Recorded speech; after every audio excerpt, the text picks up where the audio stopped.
Specially Karachi वाले तो बहुत ही तजब्जुब का शिकार है। पंखा चलाएं या उसको बंद रखें। प्राइम मिनिस्टर शहबाज शरीफ साहब वो तो चाहते हैं कि मिलके आगे बढ़ा जाए। रिलीजियस कोड ऑफ कंडक्ट लागू हो सकता है। जितनी भी हम हॉलीवुड की मूवीज देखते हैं उसके बाद में अपने आप को खुद को तो विन डीजल ही तस्वुर करना शुरू कर देते हैं। 12 या 15 नट्स आप ले लें, हैंडफुल, वो अच्छी क्वांटिटी होती है आपके लिए।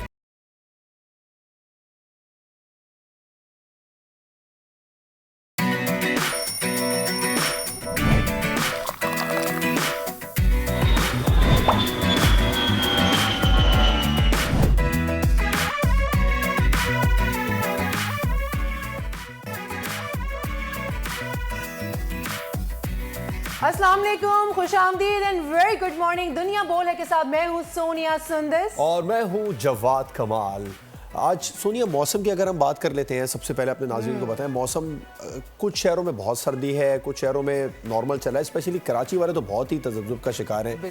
पंखा चलाएं या उसको बंद रखें। क्या करें, लेकिन कराची के अलावा या पाकिस्तान के मौसम के अलावा अमेरिका में सदर ट्रंप की तूफ़ानी आमद के बाद उनके एक के बाद एक तूफ़ान जो है ना वो आए चला जा रहा है। कभी तूफ़ानी ऐलानात सामने आ रहे हैं तो दूसरी जानिब अमेरिका की जनूबी रियासतों में बर्फानी तूफ़ान आया हुआ है जनाब, जिसके 22,000 परवाजें जो है वो मंसूख कर दी गई हैं। और मौसम की खराबी की वजह से ह्यूस्टन एयरपोर्ट पर फ्लाइट ऑपरेशन तातुल का शिकार है। खराब मौसम के बायस न्यू ऑरलीन्स में भी फ्लाइट ऑपरेशन मुतासिर हो रहा है। रियासतें आमतौर पर बर्फबारी से महफूज रहती हैं, लेकिन इस बार यहाँ पर भी बर्फानी तूफान है, मौसमियाती तब्दीलियाँ हैं जिनके असरात बिल्कुल वाज़ेह हैं। बिल्कुल, और इन रियासतों में जहाँ बर्फबारी आम नहीं है वहाँ भी इस तरह के तूफ़ान का आना ये बताने के लिए काफ़ी है कि जी मौसमियाती तब्दीलियाँ जो हैं वो हम सभी के लिए कितना बड़ा चैलेंज बन चुकी हैं। और पाकिस्तान का शुमार तो दुनिया के उन ममालिक में जो सबसे ज़्यादा मुतासिर हुआ है मौसमियाती तब्दीली को लेकर। आप खुद अमेरिका में हो रहा है तो शायद उसे एहसास हो जाए। पूरी दुनिया ही इस वक्त क्लाइमेट चेंज की वजह से जो है वो मुतासिर हो रही है। सबसे ज़्यादा पाकिस्तान मुतासिर है और पाकिस्तान तो इसको बावर करा भी चुका है कि हमारा तो कार्बन डाई ऑक्साइड के अखराज में इतना वो भी नहीं है, फिर भी हम ही मुतासिर है। अमेरिका में खुद हो रहा है तो शायद उनको एहसास हो जाए पाकिस्तान जैसे कंट्रीज़ का। बिल्कुल ऐसा ही है। अब भाई क्लाइमेट चेंज है, चैलेंज है, निपटना तो होगा। इसी के साथ चलते हैं बड़ी खबर की जानिब। हुकूमत और पीटीआई मुज़ाकरात की एक और नशिस्त, बेजा जुडिशल कमीशन का मुतालबा रद्द करने का इशारा। हुकूमती कमेटी ने अपोजिशन मुतालबात पर तहरीरी जवाब के लिए 1 हफ्ता मांग लिया। हुकूमत अपोजिशन मुज़ाकरात किस समत में जा रहे हैं, लीगी रहनुमा राना एहसान से पूछेंगे। कराची यूनिवर्सिटी में तलबात के लिए ड्रेस कोड से मुतालिक नोटिफिकेशन पर नई बहस। सोशल मीडिया सार्फिन इंतजामिया को तनकीद का निशाना बना रही हैं, लेकिन क्या लिबास से मुतालिक पाबंदियां इंतजामिया का इस्तेकाक हैं, जानने की कोशिश करेंगे आज के प्रोग्राम में। कराची में सारिन की गुमशुदगी और कत्ल के बाद शहर में खौफ की फजा। सोशल मीडिया पर दीगर बच्चों की गुमशुदगी से मुतालिक खबरें भी वायरल होने लगी। सेफ सिटी प्रोजेक्ट की अहमियत पर जोर दिया जा रहा है, लेकिन इससे भी पहले आवाम का एतमाद बहाल करना जरूरी है। और कराची में ऑटो फेस्टिवल की तैयारी, नायाब और मुनफरिद गाड़ियों का मेला इतवार को एक्सपो सेंटर में सजेगा।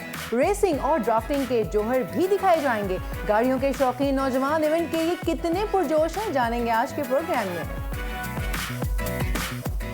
और बड़ी खबर के बाद आज की बड़ी खबर पे ही पहले बात कर लेते हैं। सियासी मैदान से हुकूमत और अपोजिशन कमेटियों के जो मुज़ाकराती अदवार हैं वो जारी हैं, लेकिन कल का एक और दौर भी बेनतीजा रहा है। पाकिस्तान तहरीक इंसाफ ने मुज़ाकरात के लिए अगले दौर के बॉयकॉट की धमकी दे दी है। जिसके बाद कल होने वाले मुज़ाकरात में हुकूमती कमेटी ने ये यकीन दिलवाया है कि वो जुडिशल कमीशन के मामले पर 1 हफ्ते में तहरीरी मौक़िफ़ देंगे और अगला इजलास अब 28 जनवरी को होगा। लेकिन अहम बात ये रही है कि हुकूमत ने जुडिशल कमीशन के मामले पर इनकार का इशारा दे दिया है, क्योंकि कल जो मुज़ाकरात हुए हैं उसमें वज़ीर क़ानून और अटॉर्नी जनरल ने जुडिशल कमीशन पर ब्रीफिंग दी। और इन शॉर्ट ये कि पाकिस्तान तहरीक इंसाफ की जो 2 बड़े मुतालबात हैं वो तकरीबन मुस्तरद हो चुके हैं। और आपको ये भी बताएं कि जो 14 साल सज़ा हुई थी उनके बानी को, उसके बाद में बानी की रिहाई का इम्कान तो पहले ही ख़त्म हो चुका था। अब जुडिशल कमीशन का मामला भी तकरीबन ख़त्म हो गया। जी, दूसरी तरफ कल कौमी असम्बली इजलास में भी काफ़ी टाइम के बाद अपोजिशन का सख्त रवैया देखा गया और एहतजाज की फ़िज़ा भी बनी। मुल्क की मजमूई सियासी सूरत हाल क्या कह रही है और आने वाले दिनों में सियासी हालात क्या रहेंगे, इन सवालात का जवाब जानने के लिए हुकूमती जमात नवाज लीग के सीनियर रहनुमा हमारे साथ मौजूद हैं। इनको वेलकम करते हैं, उनसे बात करते हैं। राना एहसान अफजल, कोऑर्डिनेटर बराए वज़ीर आज़म। अस्सलाम वालेकुम sir, welcome to the show. Sir, मुज़ाकराती कमेटियों के आज होने वाले इजलास में क्या हुआ? हुकूमत ने जुडिशल कमीशन के मामले पर साफ इनकार कर दिया, तो क्या अब इन मुज़ाकरात का वही इसी मकाम पर ख़त्म समझा जाएगा? ये देखिए, हुकूमत ने इनकार किसी चीज़ से नहीं किया और हुकूमत ने टाइम मांगा है कि इस डेडलाइन के मुताबिक तो जो है वो शायद हम जवाब ना दे सकें और 7 वर्किंग डेज़ जो हैं वो दरकार हैं कि मुज़ाकरात को फ़ाइनल किया जाए और उसके ऊपर कोई हतमी जवाब दिया जाए। तो देखें, इसके ऊपर बिल्कुल ये मौक़िफ़ आया है, लॉ मिनिस्टर ने भी मौक़िफ़ दिया, आज़म नज़ीर ताड़ा साहब ने, कि जब आपकी अदालतों में मामलात चल रहे हों तो फिर जुडिशल कमीशन तो नहीं बनाए जाते उस वक्त जब ऑलरेडी सज़ाएँ भी सुना दी गई हों। तो ये वो टेक्निकल चीज़ें हैं जिनको देखा जा रहा है, लेकिन हतमी जवाब इसके ऊपर तो मुज़ाकराती कमेटी देगी। एक मुकम्मल कह लें इसके ऊपर डिबेट करके और पार्टी के विदिन और लीगल पॉइंट ऑफ व्यू से भी और तौर पे जवाब आएगा, जिसके बाद फिर मेरे ख्याल से डिसाइड होगा कि कैसे आगे बढ़ना है। बिल्कुल, हातमी जवाब तो कमेटी देगी। अच्छा राना साहब, वज़ीर कानून और अटॉर्नी जनरल जुडिशल कमीशन पर ब्रीफिंग देते हैं। बिल्कुल साफ ज़ाहिर है कि पाकिस्तान तहरीक इंसाफ के 2 बड़े मुतालबात अब मुस्तरद हो चुके हैं। जो 14 साल की सज़ा हुई थी उनके बानी को, तो रिहाई का इम्कान भी उसका ख़त्म हो चुका है, उनकी रिहाई का। जुडिशल कमीशन का मामला भी ख़त्म हो गया। ऐसे में आने वाले दिनों में आप सूरत हाल क्या देख रहे हैं? क्या डायलॉग प्रोसेस का अंजाम आप समझ रहे हैं कि अब ख़त्म होने वाला है? देखिए, बात ये है कि हमारी जो हुकूमत है और ख़ास करके प्राइम मिनिस्टर शहबाज शरीफ साहब, वो तो चाहते हैं कि मिल के आगे बढ़ा जाए, लेकिन ये तो नहीं होता मुज़ाकरात के आप डिक्टेशन दें और वो डिक्टेशन तस्लीम कर ली जाए। हुकूमत के दरवाजे मुज़ाकरात के लिए खुलें। प्राइम मिनिस्टर शहबाज शरीफ जब अपोजिशन लीडर थे तब वो चार्टर ऑफ इकॉनमी की बात करते थे, आज भी वो करते हैं। आज वो समझते हैं कि मिल के चलने की ज़रूरत है। बात ये है कि क्या मुल्क के अंदर और मसाइल नहीं है? क्या दहशतगर्दी एक मसला नहीं है? क्या माशी जो बेहतरी आ रही है उसको आगे हमने सस्टेनेबल करके एक लॉन्ग टर्म पे बेहतरी नहीं लेके आनी? क्या और उन चीज़ों पे तो हमारे दरवाजे जो हैं वो बंद नहीं होंगे। ये डेडलाइन दी जाती है, पहले कहा गया कि सिविल नाफरमानी करेंगे, पूरी कोशिश की गई कि रेमिटेंसेस को कम किया जाए, वो फ्लॉप हो गया काम। तो ये देखें, ये आप अब डेडलाइन दी हुई है, तो ये अगर मुज़ाकरात को कोई सैबोटाज करना चाह रहा है तो वो पीटीआई है। तो हमारी तरफ से तो ये हमारी तरफ से तो दरवाजे खुले हैं और हम इसके ऊपर एक राना साहब, कुछ मुतालबात तो मंजर आम पर हैं, लेकिन कुछ पस पर्दा आवाज़ें भी आ रही हैं। क्या इस खबर में हकीकत है कि अपोजिशन दोबारा इंतखाबात डिमांड कर रही है और उन्हें इस मुतालबे पर शटअप कॉल भी दी जा रही है? देखिए, हमारा 5 साल का टर्म है और इंशाल्लाह हम उसको पूरा करेंगे। हमें नहीं नज़र आ रहा कोई ऐसा मसला कि ये पार्लियामेंट अपना टेन्योर नहीं पूरा करेगी। ये पार्लियामेंट अपना टेन्योर पूरा करेगी और हम इंशाल्लाह इस मुल्क को प्राइम मिनिस्टर शहबाज शरीफ के ज़ेर क़यादत इसको माशी तरक्की की तरफ लेके जाएंगे और एक आम आदमी की ज़िंदगी बेहतर करेंगे। तो ये तो देखें, मेरा नहीं ख्याल कि ऐसी कोई नेगोशिएशन के अंदर हुकूमत की कोई ज़रूरत है कि वो तस्लीम करे कि बिल्कुल ठीक है राना साहब, आपका ख्याल नहीं है कि ऐसी सूरत हाल में ऐसा हो सकता है, लेकिन अमेरिका में सियासी मंजरनामा तब्दील हो चुका है। वज़ीर दाखिला मोहसिन नकवी ने वाज़ेह किया कि पाकिस्तान अमेरिका ताल्लुकात ट्रंप के दौर में मज़ीद मजबूत होंगे। आपके ख्याल में ताल्लुकात में मज़ीद कितनी बेहतरी मुतवक्किल है? देखें, रिचर्ड ग्रेनल की तरफ से बहुत कहा गया, उनको शिकायतें लगाई गई, अमेरिका में गली गली कूचा कूचा दस्तक दी गई और उन्होंने दी जो कहते थे कि हम कोई ग़ुलाम है। वो उनके दर पे जाके उन्होंने कोई गली नहीं छोड़ी, कोई कूचा नहीं छोड़ा और फिर उन कांग्रेसमैन से जो कभी पाकिस्तान के हक़ में नहीं बोले, कश्मीर इशू के हक़ में नहीं बोले, बल्कि पाकिस्तान के बहुत सारे इशूज़ में उनकी मुखालफत की, उनसे बयानात दिलवाए और कोई रिज़ल्ट उसका नहीं दिखा। ऑक्सफर्ड का इलेक्शन लड़ने की कोशिश की गई वहाँ से ताकि प्रेशर बढ़े इंटरनेशनल। तो क्या साथ में राना साहब, कुछ मुबैना इतलात मौसूल हो रही हैं कि पीपल्स पार्टी के कुछ दोस्त भी नाराज़ हैं क्योंकि अचानक बिलावल ज़रदारी भी मंजर आम से गायब हो गए और हुकूमती जो बड़े बड़े फैसले हैं उसमें इत्तेहादियों की जो मौजूदा मध्यम सी एंट्री है, मतलब इसकी क्या वजूहात हैं? नहीं, देखें, हुकूमत की कोशिश होती है कि जो भी बड़ा फैसला करे उसमें जो है पीपल्स पार्टी को और जो दीगर हमारे कोलिशन पार्टनर्स हैं उनको उस कमेटी में डाला जाए ताकि उनको भी ब्रीफिंग मिले और उनकी भी इनपुट आ जाए। तो ये हमारी एक पुरानी प्रैक्टिस है, वो हम जारी रखेंगे। देखें, प्राइम मिनिस्टर शहबाज शरीफ तो चारों सूबों को साथ लेके चलना चाहते हैं हर मामले में और ये जो आजकल ये एक इशू बना हुआ है पानी के ऊपर, ये मुमकिन ही नहीं है कि सिंधियों का हक़ जो है वो मारा जाए या किसी भी सूबे का हक़ जो है वो मारा जाए। तो प्राइम मिनिस्टर शहबाज शरीफ जो है वो तो बिलीव करते हैं कि मेरिट पे फैसला हो और डेटा ड्रिवन फैसला हो। तो ये मेरे ख्याल से इतने बड़े इश्यूज नहीं है जो शहबाज शरीफ साहब रिजॉल्व ना कला, इन सब का हल निकल आएगा और ये कोalition आगे चलिए, बड़े इशू नहीं हैं जो तरीके से शहबाज शरीफ साहब रिजॉल्व ना कर सके। राना एहसान अफजल साहब कोऑर्डिनेटर बराए वज़ीर आज़म हमारे साथ मौजूद थे और उन्होंने बिल्कुल वाज़ेह कर दिया। उनके जवाबात से ऐसा लग रहा था कि हुकूमत तो बिल्कुल मुतमईन है, पाकिस्तान पीपल्स पार्टी नाराज़ हो या PTI से डायलॉग प्रोसेस ख़त्म होने वाला हो, हुकूमत को कोई टेंशन नहीं है। बिल्कुल। अब वक्त हो जाता है एक छोटी सी ब्रेक लेते हैं, ब्रेक के बाद वापस आते हैं।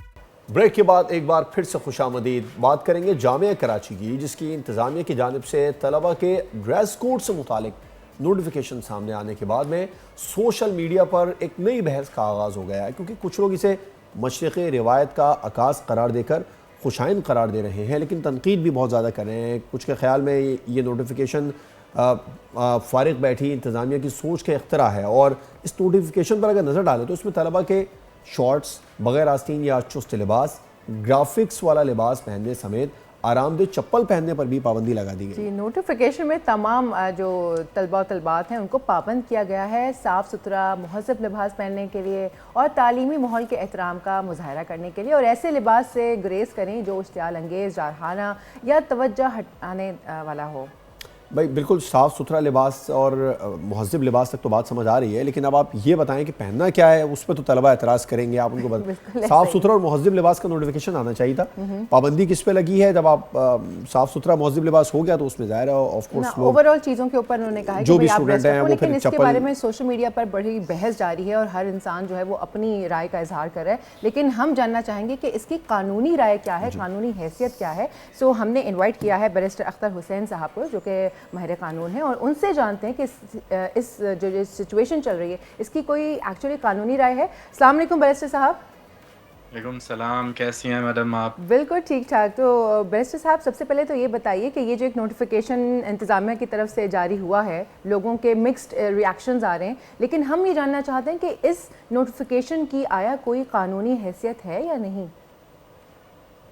देखिए, इसमें कराची यूनिवर्सिटी का जो एक्ट 1972 में बना था, उसमें एक अभी 2013 में शायद एक तरमीम हुई थी जिसमें सेक्शन 6A को ऐड किया गया था, जिसमें उसकी एक एक्सेप्शन दी गई है कि ये सेक्शन जो है वो यूनिवर्सिटी को रिलीजियस कोड ऑफ कंडक्ट बनाने से रोक नहीं सकता। इसका ये मतलब है कि उनके पास इस तरह की पावर तो एक्ट ने तो प्रोवाइड की हुई है, लेकिन ये काम ऐसे करता है कि एक्ट बनने के बाद उसके रूल्स और रेगुलेशंस बनते हैं, यूनिवर्सिटी के मामले में स्टैट्यूट्स बनते हैं या कोड ऑफ कंडक्ट वो अपने सिंडिकेट या बोर्ड से अप्रूव कराते हैं, फिर उसको सिंध गवर्नमेंट की अप्रूवल मिलती है।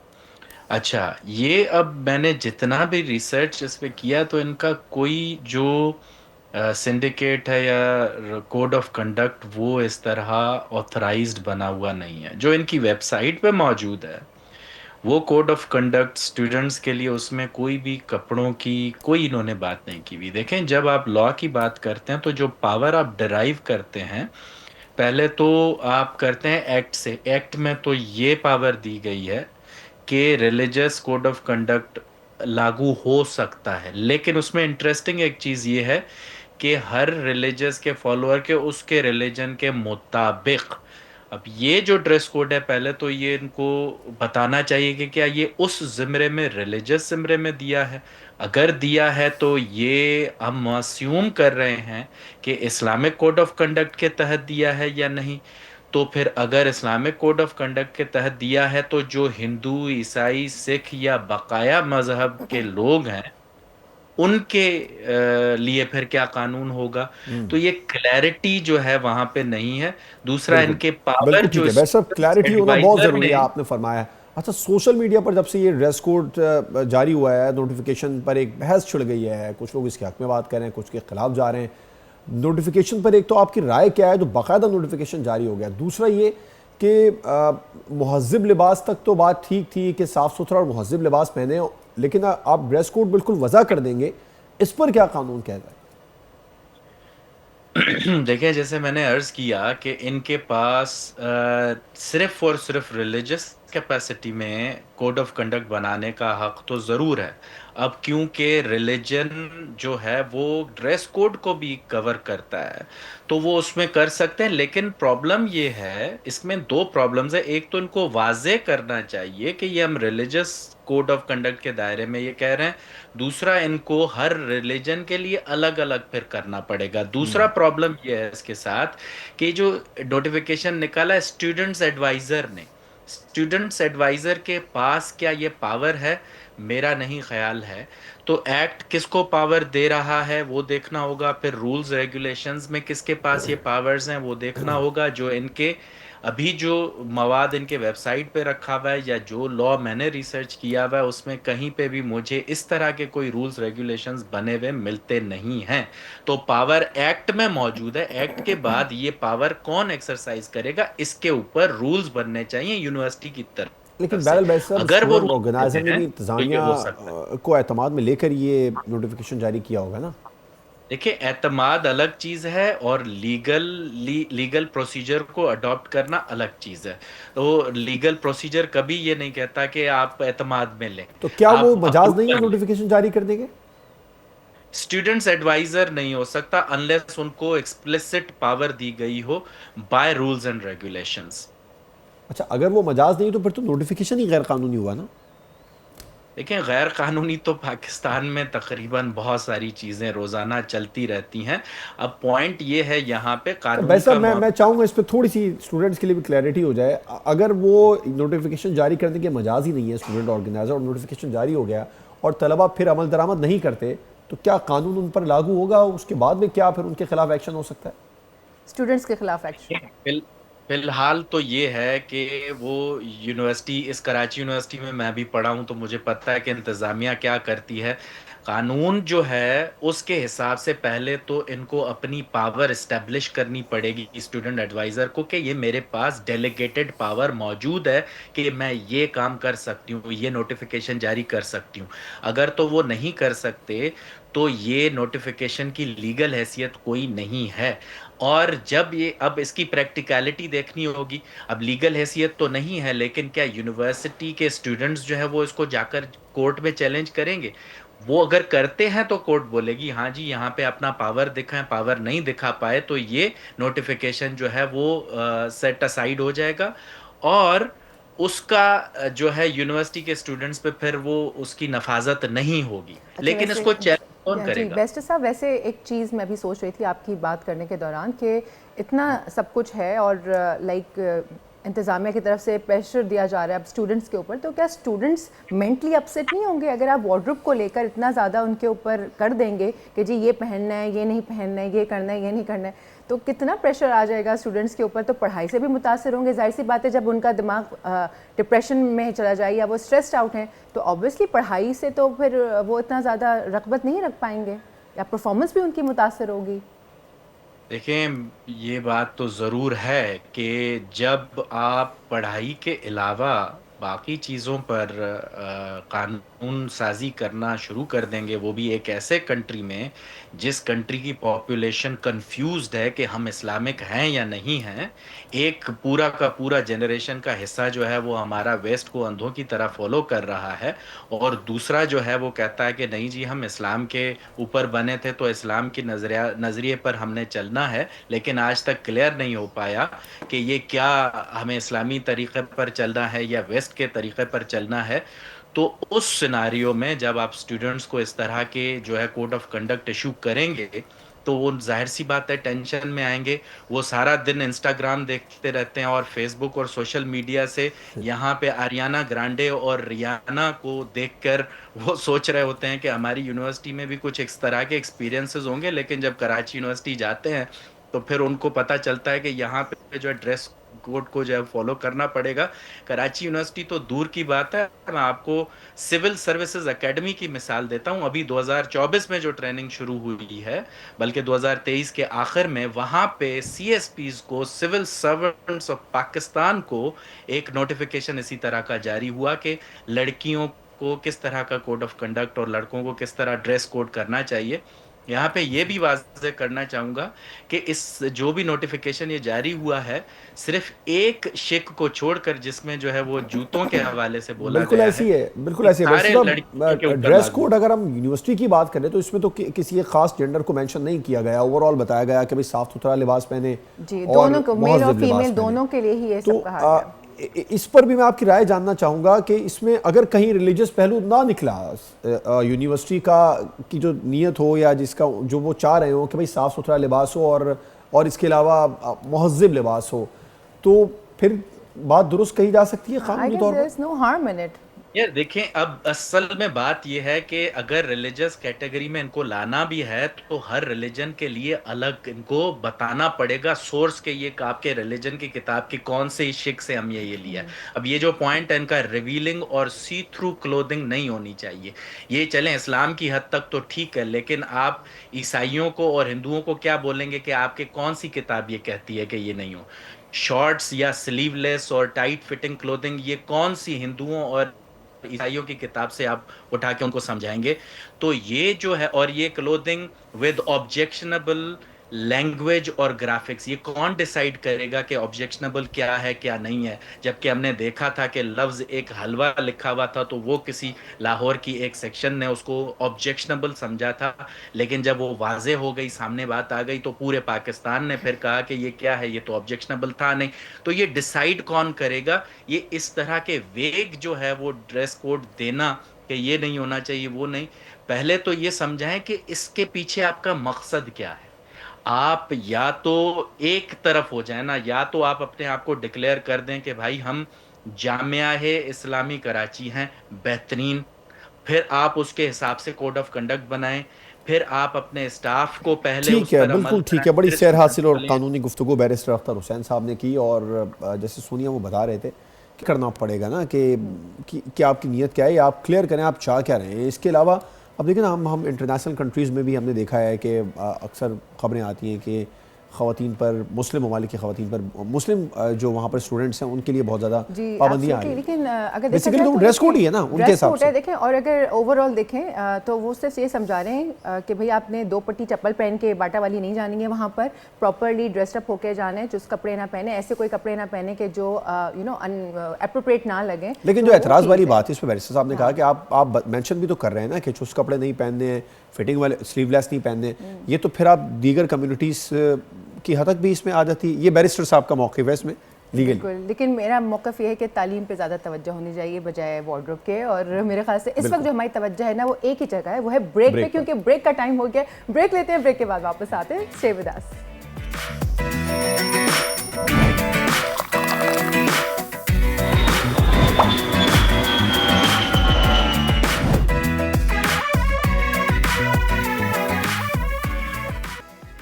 वेलकम बैक जनाब।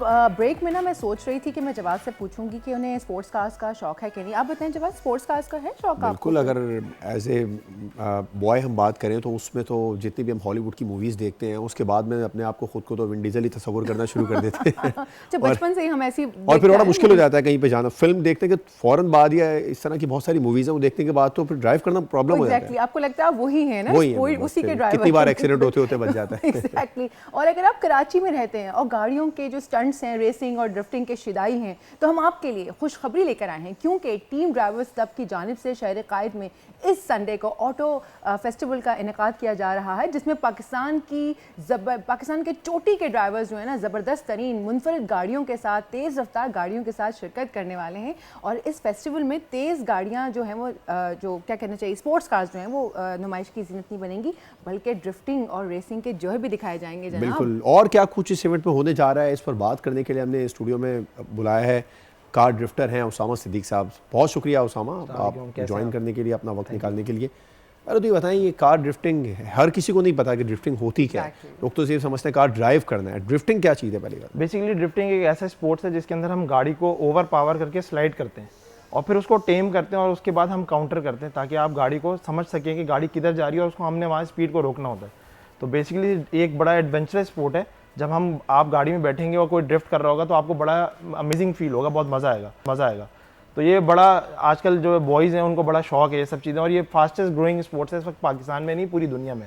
अच्छा जी जी जी, अच्छा, सबसे मुझे टॉप ऐसा पे। लगा था कि ये सब लोग जो पैशनेट लोग हैं सिर्फ वही करते हैं, अब तो भाई ये स्पोर्ट्स में कन्वर्ट हो गया एग्जैक्टली, तो ये बड़ी फुल जबरदस्त मोटर बात स्पोर्ट्स है और ये फास्टेस्ट ग्रोइंग है पूरी दुनिया में, इस वक्त सबसे ग्रोइंग स्पोर्ट्स है ये। अच्छा तो खतरनाक 25 कितना है, थोड़ा इस पे पहले इस पे हाँ, बात करें फिर आगे safety, बढ़ते हैं। सेफ्टी की मैं बताता हूँ, देखिए खतरनाक इसलिए नहीं है, इसमें स्पीड बहुत ज़्यादा नहीं होती। अच्छा। इसमें गाड़ी की स्पीड मिनिमम मैक्सिमम होगी 100 के अंदर 100 होती है और गाड़ी स्लाइड कर रही होती है, तो आप ब्रेक से कंट्रोल कर सकते हैं। अनटिल अनलेस कि अगर आप ड्रैग रेसिंग की बात करें जिसमें 200 प्लस होती है, उसमें एक्सीडेंट के चांसेस ज़्यादा होते हैं और सेफ नहीं होता वो। और हम लोग जाहिर सी बात है ऑब्वियसली हेलमेट वेयर करते हैं, हमारी गाड़ियों में रोल केज लगे हुए होते हैं जो हम सेव कर रहे होते हैं हमें। तो ड्रिफ्टिंग में गाड़ी के खुदा ना खासा उलटने के चांसेस कितने होते हैं? बिल्कुल भी नहीं होते, मिनिमम चार्जेस है। आप पूरी दुनिया में ड्रिफ्टिंग की वीडियोस देख लें, गाड़ी कोई नहीं उलटती इसमें। हाँ ऐसा है, ड्रिफ्टिंग जो है वो सेफ है, मतलब इतना Safe इसके sport। अंदर कोई मतलब डेंजरस अब ये अभी ब्रेक में आपसे बात कर रही थी कि ये शौकीन है, मुझे लगता है ये ट्राई करेंगी। हाँ मैं बिल्कुल I would बिल्कुल, love मैं आपको to। इनवाइट कर रहा हूँ आप दोनों को, आप लोग संडे आए हमें हमारे साथ ज्वाइन करें हाँ, event इंशाल्लाह पे। जरूर बिल्कुल, जरूर। मैं आपको Absolutely। टैक्सी राइड दूंगा अपने साथ, पैसेंजर राइड में बैठे हैं, आपको एंजॉय करेंगे आप। खुद भी ड्रिफ्ट करेंगे? बिल्कुल, मैं खुद ड्रिफ्ट करूँ। आपकी बात से नहीं, मैं खुद वाकया करना मुझे याद चाहूँगा। आया, मैं उसामा से पूछ रही थी, मुझे बताया उसामा ने कि एक बार इनकी मदर बैठी थी इनके साथ ड्रिफ्ट करने के लिए, वो जरा वाकया सुनाइए। इट वाज बैक इन 2012 जब मैंने अपनी नई स्टार्ट करी ड्रिफ्ट, तो उनको नहीं पता था ड्रिफ्टिंग क्या होती है। तो ऐसी ग्रोसरी के लिए हम लोग निकले, तो मैं रास्ते में ड्रिफ्टिंग करना शुरू हुआ, 2-3 जगह पे मैंने ड्रिफ्ट करी, वो घबरा गई ना बहुत ज़्यादा। उन्होंने कहा भाई ये गाड़ी बेचो, और उसके बाद गाड़ी उन्होंने बिकवा दी हमारी। और अगर आप एडवांस में बता देते कि मेरी इंटेंशन है आपको लेके जाने की, अगर और मैं वो बैठती नहीं मेरे साथ, फिर वो बैठती राइड नहीं करती। बैठती नहीं। वैसे उसके बाद से आपके अम्मी ने तो देख लिया था, उसके बाद उन्होंने नहीं आपके ऊपर पाबंदियां, ये नहीं होने वाला। नहीं, इसमें मैं हमेशा कहूँगा मेरी मदर ने मुझे बड़ा सपोर्ट किया है। अच्छा। और अल्हम्दुलिल्लाह उनकी दुआओं की वजह से आज मैं यहाँ हूँ, और उन्होंने बहुत सपोर्ट किया मुझे हमेशा। उन्होंने कहा यार जो भी करो लेकिन सेफ करो, ताकि तुम भी सेफ रहो और चीज़ें भी सेफ रहें। अच्छा थोड़ी सी इस हवाले से बात करते हैं, जब भी फेस्टिवल 25 तारीख को, 25 को जी, आप जी, लगा रहे हैं ना? 26 जनवरी को, तो इसमें किस तरह की गाड़ियां आप लोग शोकेस करने वाले हैं? इसमें हम सारी एग्जॉटिक और सुपर स्पोर्ट्स कार्स आएंगी। इसमें वो प्रीमियम गाड़ियाँ आएंगी जो लोग देख नहीं पाते, और कराची की जो टॉप नॉच गाड़ियाँ हैं वो हम लोग मंगवा रहे हैं, जिसमें आपका फेरारी होगी, सुपरा होगी, GTRs होंगी, Ferrari भी लेकर आ जी रहे हैं आप RX-7s होंगी। मतलब ऐसा कलेक्शन है जो आप लोगों ने कभी देखा नहीं है, वो हम सारा समअप कर रहे हैं और वो लेकर आएंगे तो हम आप लोग। लोगों ने अरेंज कहाँ से की है ये गाड़ियाँ? सब हमारे मोटर स्पोर्ट्स के बहुत सारे लोग हैं जो ओन करते हैं गाड़ियाँ, उनको हम लोगों ने इनवाइट किया। यानी कि उन सब लोगों के लिए बहुत ज़्यादा अट्रैक्शन है कराची में। एग्जैक्टली, ये फैमिली फेस्टिवल है, ऑटो फेस्टिवल है, हम फैमिलीज को भी बुला रहे हैं और हम इनकरेज करेंगे कि लोग आएँ और देखें कि किस तरीके से हमने गाड़ियों को प्रिजर्व किया हुआ है। अच्छा तो इसमें कोई ओल्ड विंटेज कार्स भी हैं जिनको आपने मॉडिफाई हाँ, किया है? कुछ विंटेज कार्स का है हमारे पास। उनको मॉडिफाई भी करके लाया जी गया मॉडिफाई special? कर रहे हैं, जी मॉडिफाई। अच्छा, वो बड़ी अट्रैक्ट करती हैं अगर ओल्ड विंटेज कार हो Exactly. ना, Oh, yes. और वो उस पे उन पे ड्रिफ्टिंग वगैरह हो सकती है? नहीं, उन पे नहीं होती। उन पे नहीं हो सकती। नहीं, वो प्रिजर्व करी हुई होती है, वो वैसी नहीं, तो बड़ी कहते हैं मॉडिफाई किया कलेक्टिबल होगा। आइटम होता है ऑब्वियसली। मॉडिफाई करके कोशिश की जा सकती मॉडिफाई, है। उसमें चीजों में मॉडिफिकेशन होती है। सोचिए आप रोज रॉयस ड्रिफ्टिंग कर रही है। अच्छा ये बताएं, एक बड़ी इंपॉर्टेंट बात है इसमें, आप लोग इसमें ड्रिफ्टिंग के और रेसिंग के को मुकाबले भी करवाने जा रहे हैं? बिल्कुल एग्जैक्टली, इसमें कंपटीशन है। कार पार्क ड्रिफ्ट होती है। बेसिकली आपने एक लेआउट बनाते हैं, फिगर ऑफ 8 बनाती है गाड़ी, उसके बाद फिगर ऑफ 11 बनाती है, उसके बाद एक पैरेलल पार्किंग का एक स्पॉट होता है, आपने वहाँ पार्क करनी होती है गाड़ी। तो this is called CPD, car park drift. तो ये हमारा कंपटीशन है, जितने भी ड्राइवर्स आ रहे हैं वो एक कंपटीशन देंगे और फर्स्ट सेकंड थर्ड प्राइज मिलेगा उनको सबको। अच्छा लेकिन एक्सपो सेंटर में वहाँ अपेरेंटली कोई ट्रैक्स तो ऐसे ट्रैक बने नहीं है, हुए हमने पूरा ट्रैक डिजाइन कर रहे हैं हम लोग। अच्छा, हम खुद specially डिजाइन कर रहे हैं जी, drifting के स्पेशल लिए। ड्रिफ्टिंग के लिए ट्रैक Okay. डिजाइन हो रहा है। जी जी। अच्छा तो वो हॉल नंबर 5 में हॉल नंबर 5 hall में number हमारा 5 इतना ऑटो बड़ा है? शोकेस है, और बाहर जो है हमारा पूरा ड्रिफ्ट अरीना है। तो ये ड्रिफ्टिंग के लिए कितनी जगह दरकार होगी अगर इसको हम फीट्स में बात करें? हमें 250 बाय 300 फीट का हमारा अरीना है ड्रिफ्ट का। अच्छा, उसमें हो जाएगी उसमें drifting? आराम से हो क्योंकि जाएगी। उसको सिर्फ गोल बहुत बड़ी जगह है। तो रेसिंग के नहीं है इसमें नहीं, competition? स्ट्रेट सिर्फ रेसिंग ड्रिफ्टिंग जी, कंपटीशन सिर्फ ड्रिफ्टिंग कंपटीशन। अच्छा इसमें कोई आउटसाइडर्स भी, जैसे अगर जो इस वक्त शो देख रहे हैं हमारा और वो सोचें कि जी उनके पास भी कोई अच्छी स्पोर्ट्स कार है और वो इसमें पार्टिसिपेट करना बिल्कुल चाहें? कर सकते हैं, हमारा रजिस्ट्रेशन लिंक है, मैं भेज दूंगा, आप उनको बता दिएगा, अपना फॉरवर्ड कर दिएगा, हम लोग कर लेंगे। अच्छा, कितने हैं इसमें, जो भी कितनी गाड़ियां हैं जो हिस्सा लेंगी? कुछ आपने इसमें number 120 of- cars auto showcasing में है जो अंदर खड़ी हुई होंगी, और 50 कार्स जो हैं ड्राइवर्स के साथ है जो ड्रिफ्ट करेंगे। अच्छा वैसे आपने एक्सपो सेंटर का ही इंतखाब क्यों किया? देखिए, मिडिल ऑफ द सिटी है, लोगों के लिए इजी है आना, एक्सेस इजी है, फैमिलीज आ सकती हैं, लोग आ सकते हैं, और गाड़ियों वालों के लिए भी बड़ा आसान है, तो हमने इसलिए ये लोकेशन चूज करी। अच्छा उनकी तरफ से कोई मसला नहीं हुआ? नहीं, उन्होंने हमें जी उन्होंने अलाउ कर दिया हमें सब चीज़ें अंडर सेफ 120 कंडीशन। हमारे आपने पास बताया कि खिलाड़ी हैं, खिलाड़ी कहेंगे जी जी, इनको? 50 ड्राइवर्स शौकीन हैं, क्या हैं? 120 पार्टिसिपेंट्स हैं गाड़ियों के। अच्छा, और 50 ड्राइवर्स ड्राइवर्स हैं और 50 120 पार्टिसिपेंट जी, गाड़ियों जी, के। तो अभी वहाँ पर वो ट्रैक बन चुका है वहाँ पर जी ट्रैक हमारा सैटरडे को डेवलप हो जाएगा पूरा। अच्छा, तो फिर जैसे जो भी गाड़ियाँ लेकर आ रहे हैं वो उसकी रेकी नहीं करेंगे? रेकी सैटरडे को रेकी है और हमारा संडे को मेन इवेंट है। सिर्फ एक दिन का जी, event है, एक वो दिन, set जी, है, एक वो दिन, हाँ, जी, जो एक रेकी है दिन वो का। सैटरडे को। सैटरडे को। So, अच्छा, वैसे जब ड्रिफ्टिंग करने, मैं वैसे जनरल कुछ क्वेश्चंस पूछूंगी जी, क्योंकि बहुत सारे जो नए नए बच्चे होते हैं ना उनको ड्रिफ्टिंग का शौक आ रहा होता है। सो आप थोड़ा सा उनके लिए बताइए कि ड्रिफ्टिंग को स्टार्ट कैसे करें, अगर जिनको शौक है, कौन सी गाड़ी होनी चाहिए मिनिमम आपके पास जिस पर आप ड्रिफ्ट कर सकें? देखिए सबसे पहले तो आपके पास ड्रिफ्टिंग के लिए रेयर व्हील ड्राइव गाड़ी होनी चाहिए जिसकी पावर जो है पिछले व्हील्स पे हो। जब आपके पिछले व्हील्स घूमेंगे पावर से तो आपकी गाड़ी स्लाइड करेगी। सबसे इंपॉर्टेंट चीज़ तो ये है। मिनिमम सबसे सस्ती गाड़ी आपको 5-8 लाख रुपए में BMW मिलती है, पुराना मॉडल 94 मॉडल, या आप स्टारलेट ले लें, आप स्टार्ट वहाँ से करें।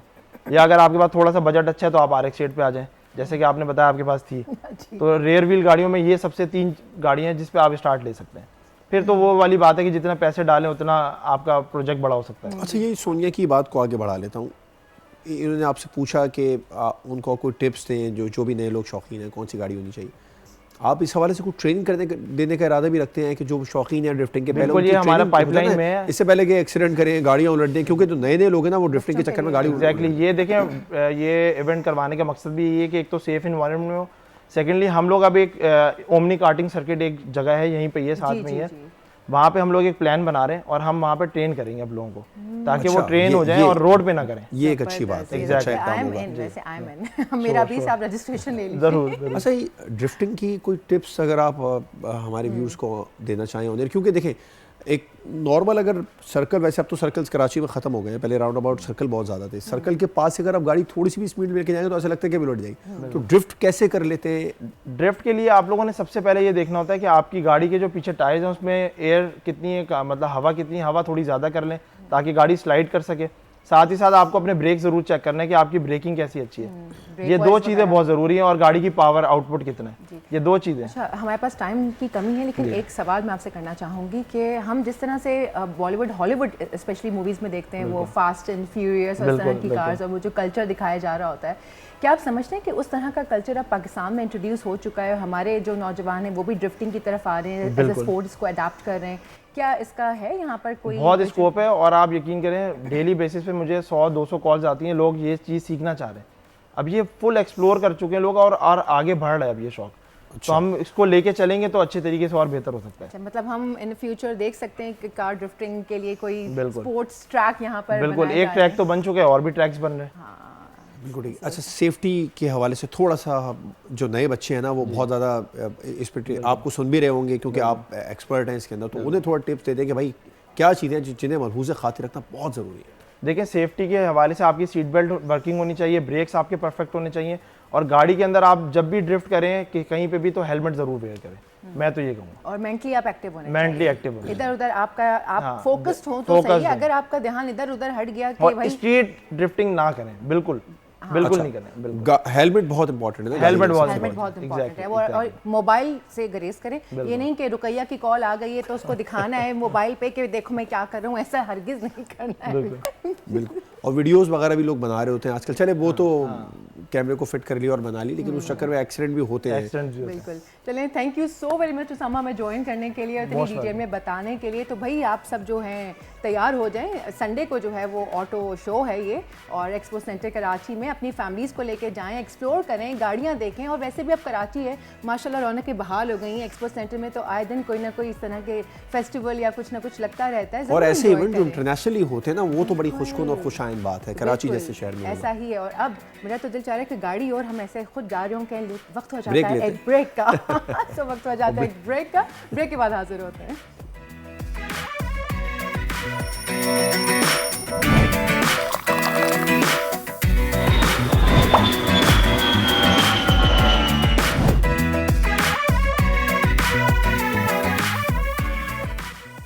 वेलकम बैक नाजरीन। अब बात करेंगे शहर कायद की। यहाँ पर नॉर्थ कराची में एक अफसोसनाक वाक़या कुछ रोज़ कबल पेश आया था बच्चों की गुमशुदगी को लेकर। सारिम का मर्डर हुआ, उसके बाद जो वहाँ पर सोशल मीडिया के पर बहुत ज़्यादा पोस्ट हैं वो वायरल हो रही हैं उस मर्डर होने के बाद में, और बहुत सारे वालिदैन हैं वो परेशान भी हैं जिनको ये लगता था पहले कि उनका बच्चा शायद अगवा हुआ है या गुम हो गया है, लेकिन जब एक बच्चे की लाश आ गई है सामने तो उसके बाद वो बहुत परेशान है। एक खौफ की फ़ज़ा है जो पूरे ऐसा ही है जिसके शहर में बायस दिखाई हर दी। घर में ही खौफ की फ़ज़ा आ गई है जवाद, और लोग अपने बच्चों को घर से अकेले निकालते हुए डरने लगे हैं। इस खौफ को तोड़ने का एक ही हल है कि लोगों को इंतज़ामिया के ऊपर जो एतमाद है, जो ट्रस्ट है, वो बहाल हो जाए, और इस एतमाद की बहाली के लिए उसामा के कातलों को जल्द अज जल्द अंजाम तक पहुँचाना भी ज़रूरी है। बिल्कुल, इस केस में अब तक 5 अफराद को हिरासत में लिया गया है, और जबकि मकतूल बच्चे का एक करीबी अजीज़ भी इसमें शामिल है।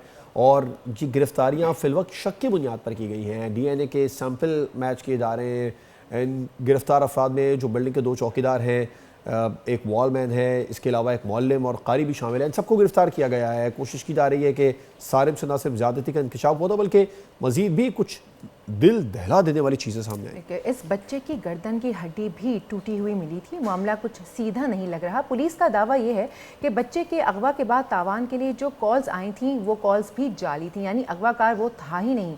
कल तफ्तीश के लिए DIG वेस्ट ने 4 रुकनी खुसूसी टीम भी तश्कील दी है, और सारिम के साथ जो अफसोसनाक वाक़या हुआ है, अब उसके ऊपर हम बात करने के लिए हमने दावा दी है तर्जुमान सिंध हुकूमत नादिर कबूल साहब ने। अस्सलाम वालेकुम, वेलकम टू द शो। जी वालेकुम। जी नादिर साहब, ये जो सिचुएशन है ये अब मुख्तलिफ होती जा रही है। जो सोशल मीडिया पे चीज़ें आती हैं, फिर मेन स्ट्रीम मीडिया पे चीज़ें आती हैं, वो फ़र्क होती हैं, लेकिन अब तक कोई ऐसी सूरत हाल नहीं दिखाई दी है जो कि तसल्ली बख्श हो। आप क्या कहेंगे, ये केस कब तक सॉर्ट आउट हो जाएगा और अभी तक क्या चीज़ें निकली हैं?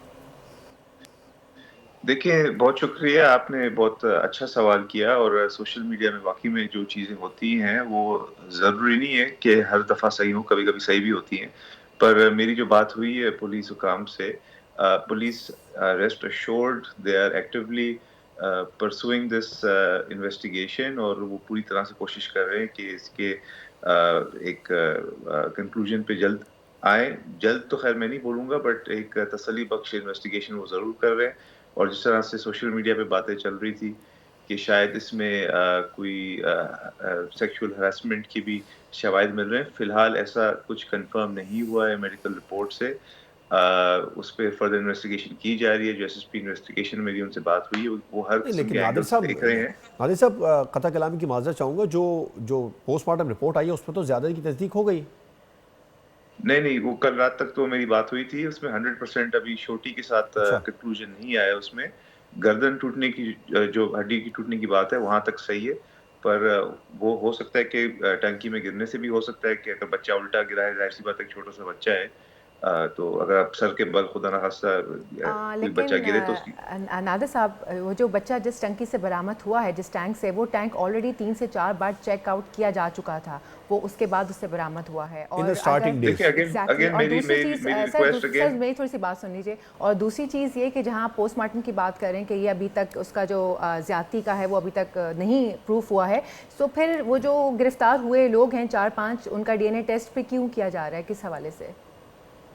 नहीं, तो इन्वेस्टिगेशन ऐसी ही होती है ना। अगर ज़ाहिर-सी बात है, अगर DNA टेस्ट किया गया है उनका, और बच्चे का भी DNA टेस्ट किया जा रहा है, हर हर एंगल से हम देख रहे हैं इस केस को। हम कोई भी लूप होल छोड़ना नहीं चाह रहे। At the end of the day the SSP investigation is responsible for the investigation. As a हुकूमती तर्जुमान मैं आपको ये बता सकता हूँ कि हुकूमत के नोटिस में ये बात है, और हुकूमत ने डायरेक्टिव्स दिए हैं पुलिस हुकाम को, एडिशनल IG को, DIG वेस्ट को, कि इस पे अच्छी से अच्छी इन्वेस्टिगेशन की जाए और किसी भी एंगल को इग्नोर नहीं किया जाए। बिल्कुल, तो किसी भी हुकूमत एंगल को नादिर साहब इग्नोर नहीं किया जा सकता, लेकिन बहरहाल एक चीज़ है जिसको किसी सूरत नज़रअंदाज नहीं किया जा सकता, वो ये कि कहा यह जा रहा है कि बच्चा तो 11 दिन से गायब था, और जो तफ्तीश सामने आई है, पोस्टमार्टम रिपोर्ट भी बता रही है कि टैंक में 3 से 4 रोज़ कबल वो गिरा है। तो बाकी के जो 7 दिन हैं या 6 दिन हैं, वो उस वक्त तो वो टैंक में नहीं था ना। देखिए, आपके सवाल बहुत अपनी जगह बिल्कुल दुरुस्त हैं, मगर इस इन्वेस्टिगेशन को आप कंप्लीट होने दें।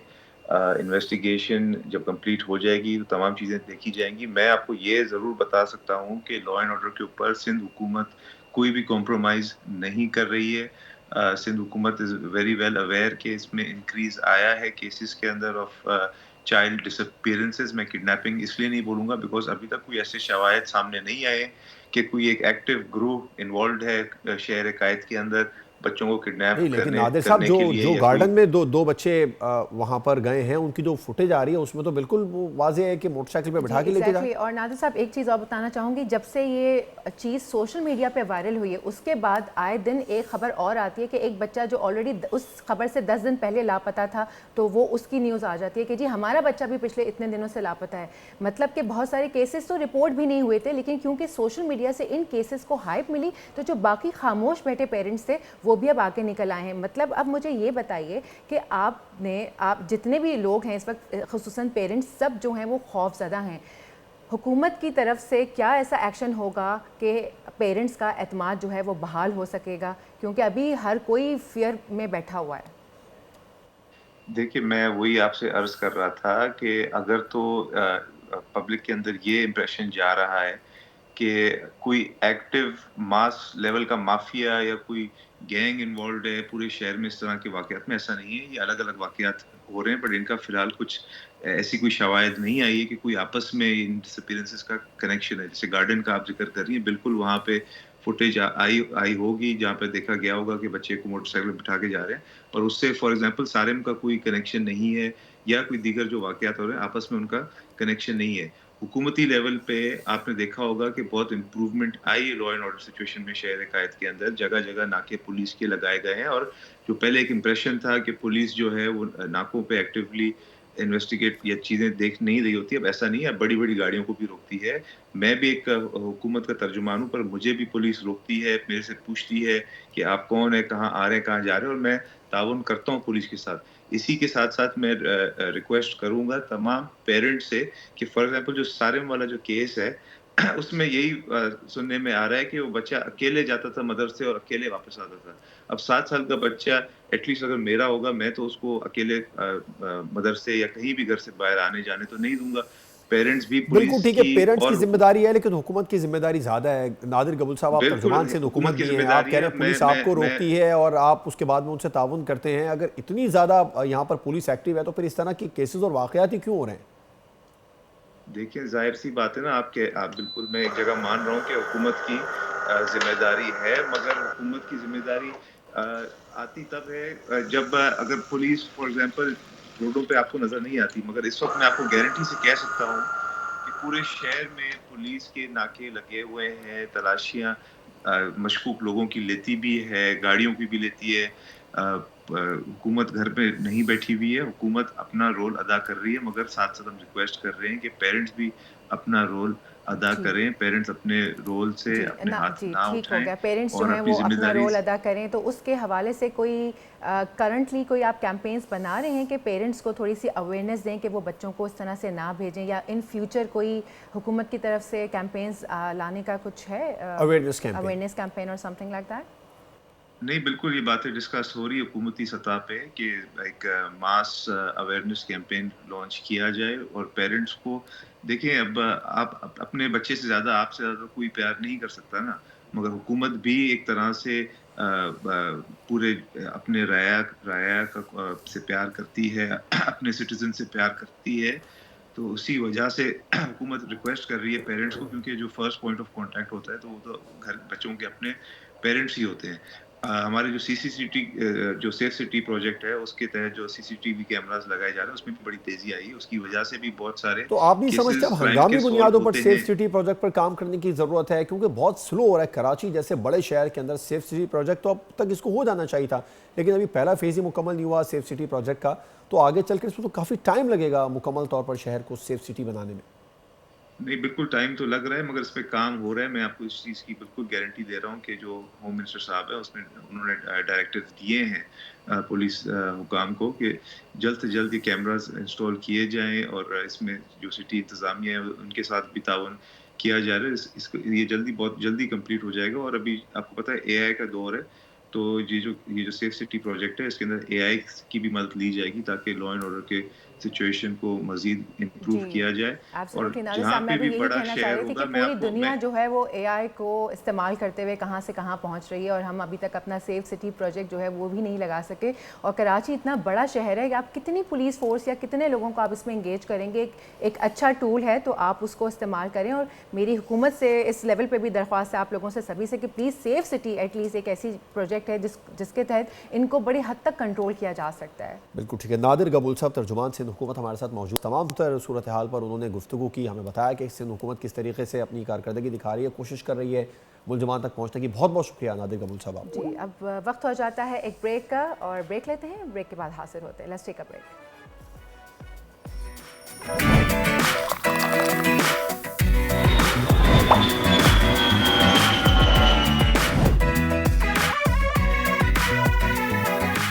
Welcome back. वेदर अपडेट्स के साथ मैं हूं सोनिया सुंदस। मुल्क के बेशतर इलाकों में आज मौसम सर्द और खुश्क रहने का इम्कान है, लेकिन कश्मीर, गिलगित बल्तिस्तान, बालाई खैबर पख्तूनख्वा और शुमाल मगरबी बलूचिस्तान में बारिश एक्सपेक्टेड है।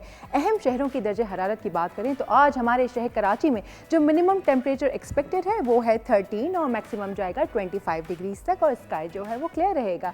हैदराबाद की बात करूँ तो हैदराबाद में आज जो मिनिमम टेम्परेचर एक्सपेक्टेड है वो है 16 और मैक्सिमम जाएगा 31 डिग्रीज तक। यहाँ पर भी सूरज चमकता रहेगा।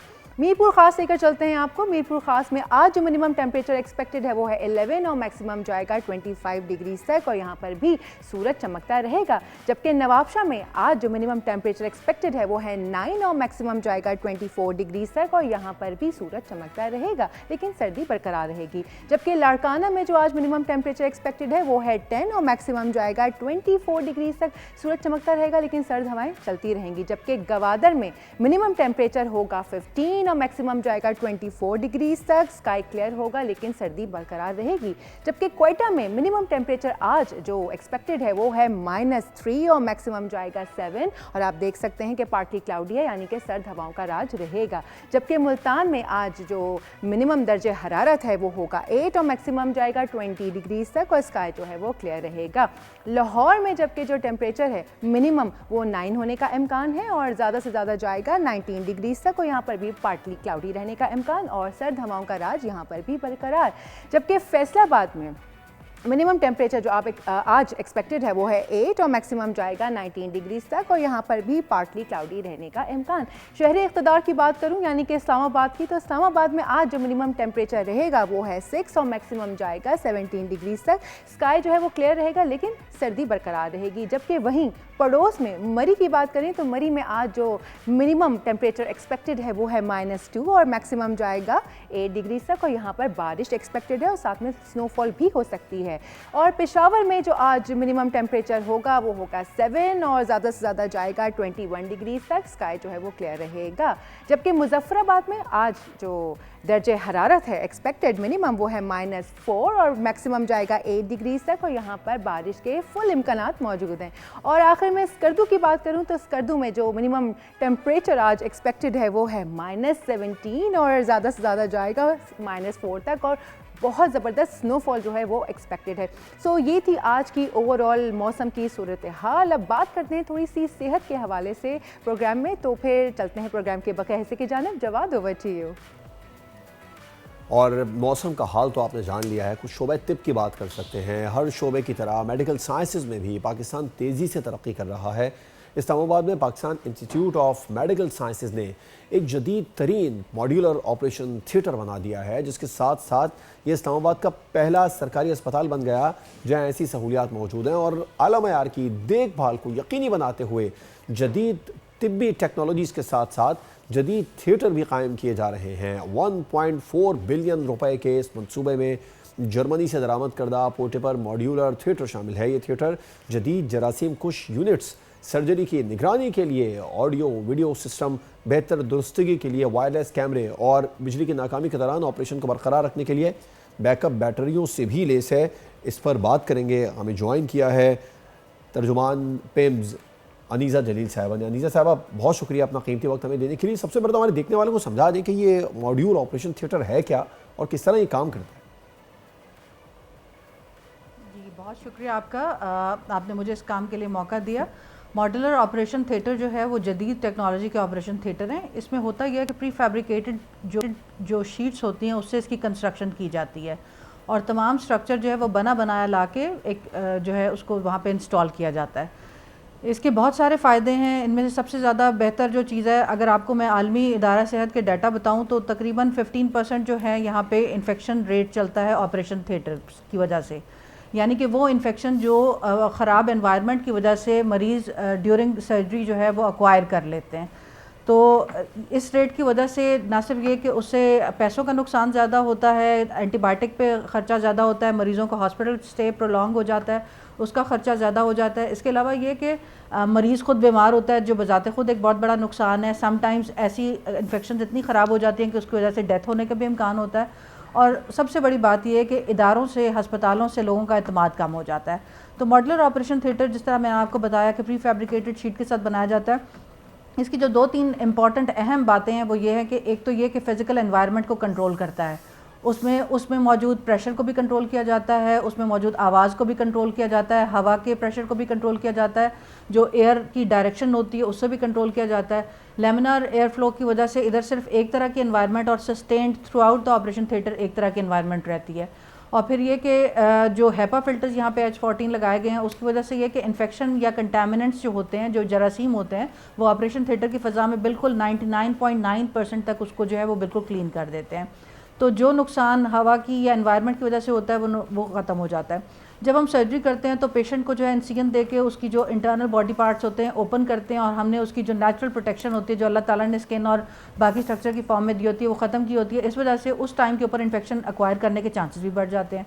तो ये जो नई टेक्नोलॉजी की वजह से फ़िज़िकल एनवायरनमेंट हम कंट्रोल करते हैं, हेपा फिल्टर से कंटामिनेशन कम करते हैं, वो भी बेहतर होता है। जो मॉड्यूलर ऑपरेशन थिएटर पिम्स में लगाए गए हैं उसकी सबसे इंपॉर्टेंट बात यह है कि इसमें जो वॉल्स हैं और जो सीलिंग है वो सारी एंटीबैक्टीरियल है। उसकी कॉम्पोजिशन ऐसी है कि बैक्टीरिया उसके ऊपर ग्रो नहीं कर सकते। इसके अलावा जो इसकी फ्लोरिंग है वो भी बिल्कुल एंटीबैक्टीरियल है। वहाँ पे भी एंटीबायोटिक्स जो हैं एंटीबैक्टीरियल होने की वजह से जो जरासीम है वो वहाँ पे ग्रो नहीं कर सकते। और उसके अलावा एक और जो इम्पॉर्टेंट बात होती है कि जब भी हमारी बॉडी यही में बात है जो सबसे पहले जहन में आती है कि ऑपरेशन थिएटर अगर पोर्टेबल है, ये मॉड्यूल ऑपरेशन थिएटर जिसे कहा जा रहा है, तो जरासीम से कैसे इसको पाक रखा जा सके। क्योंकि ऑपरेशन थिएटर्स में तो सबसे पहली बात यही होती है कि जरासीम का और इस तमाम तर चीज़ों का बहुत ख्याल रखा जाता है। इसको कैसे साफ़ रखा जाएगा, पाक रखा जाएगा जरासीम से?